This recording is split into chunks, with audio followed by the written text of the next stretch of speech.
How the rich and criminal become politicians in India. Politics is supposed to be the art of serving people, but in India, it has often become a playground for the rich and the criminals. Why do people with money and criminals background dominate Indian politics? How do they get party tickets so easily? Today we uncover the shocking truth behind the money and muscle power in India politics, the reality of criminals. Did you know, according to the Association of Democratic Reforms (ADR), in the 2019 Lok Sabha elections, over 43% of MPs had criminal cases against them. These cases include serious charges like murder, attempt to murder, kidnapping and extortion. But instead of being in jail, they sit in a parliament making laws for us who needs the law for their implementation. How is the event possible? Azam Khan, example 1, Samajwadi Party. Azam Khan is well known as leader and has over 80 criminal charges against him, including corruptions, land grabbing and hate speech, yet he has won the multiple elections. Example 2. Anant Kumar Hegde, BJP leader. Anant Kumar Hegde, a 6-time MP, has multiple cases of rioting the hate speeches, yet he remains a powerful leader in Karnataka politics. The role of money. Politics runs on power. The richer you are, the stronger your chance of winning an election. Data from ADR shows that over 88% of MPs elected in 2019 were crorepati's, that is millionaires.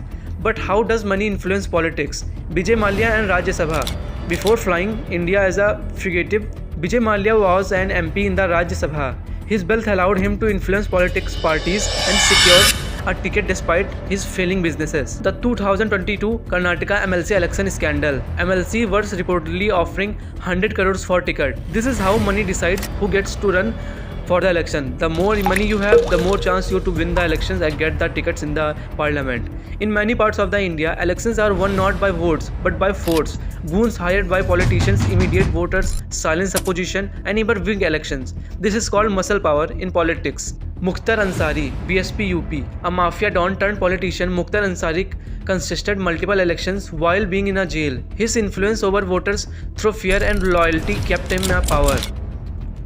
Why do parties give tickets to criminals? If criminals were so dangerous, why do political parties give them tickets? The answer is simple: winnability. Parties care more about victory than ethics. Criminals bring money, muscles and influence, making them perfect candidates for elections. Examples: the 2028 Karnataka elections.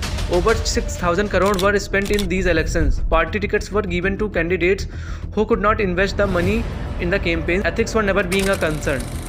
The impact of common people.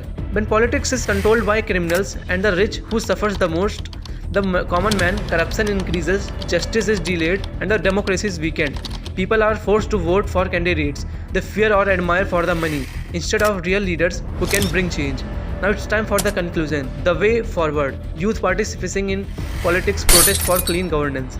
The system is broken, but change is possible. The Supreme Court has ruled the politician and criminals cases must be fast-tracked in courts.